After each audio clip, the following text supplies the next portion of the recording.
आज जब Indian army की ज़रूरत है इस देश को, तो सभी को याद आ रहा है कि इंडियन आर्मी भी कुछ चीज़ होती है या पैरामिलिट्री फोर्स कुछ चीज़ होती है। आज भारत पाक का जिस तरीके से सिचुएशन है, उससे उस सिचुएशन से दूर होने के लिए सिर्फ़ और सिर्फ जो हमारी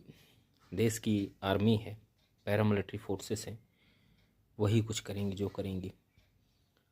मुझे ये सोच के और देख के बुरा लगता है कि जब एक फ़ौजी छुट्टी में आता है और वो किसी काम से अगर अपने शहर के या सिटी के नगर निगम में जाता है, आरटीओ ऑफिस में जाता है या पटवारी के पास जाता है, तो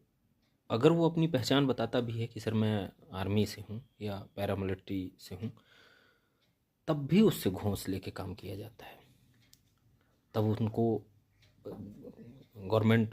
सर्वेंट जो हैं वहाँ, उनको ये नहीं लगता कि यार ये हमारे देश की धरोहर हैं, ये हमारे देश के वही जवान हैं जो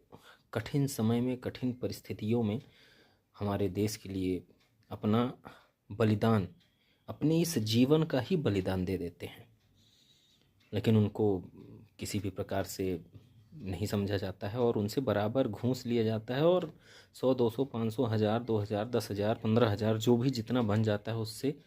दिया जाता है। ऐसा नहीं है कि वो इंडियन आर्मी का जो जवान है या पैरामिलिट्री फोर्सेस का जो जवान है तो वो इस चीज़ को जानता नहीं है। उसकी छुट्टी की इतनी अहमियत है कि वो सोचता है कि मेरी छुट्टी के लिए मैं आया हूँ, तो मैं, कोई आता है तो अपनी खेती किसानी के काम से आता है, कोई आता है तो अपना घर बनाने आता है, कोई आता है तो अपने बहन की शादी, भाई की शादी, बहुत सारे कामों, तो वो छुट्टी उस लिमिटेड छुट्टी में जो जिस मुद्दे के लिए आया है, जो काम करने आया है, वो काम हो जाए, इसलिए वो उस सिस्टम से नहीं लड़ पाता है जहाँ उससे घूस लिया जाता है। और आज मैं आपको बता दूं कि छुट्टी की इतनी अहमियत है जैसे अभी सभी आर्मी वालों को रिकॉल हो गया है, छुट्टी में सभी जवानों को वापस बुला लिया गया है। तो ये होता है उनकी छुट्टी का अहमियत। मैं आप सभी जो गवर्नमेंट कर्मचारी हैं, भगवान ने आपको इतनी अच्छी सर्विस दी है, आप लोगों को पेमेंट मिल रही है गवर्नमेंट से, बराबर पेमेंट मिल रही है। फौजियों को मत सताओ, क्योंकि वो अपना बहुत बड़ा बलिदान देता है। अब देखो जो पाकिस्तान और इंडिया का हो रहा है, तो आप गिनती करना कि कितने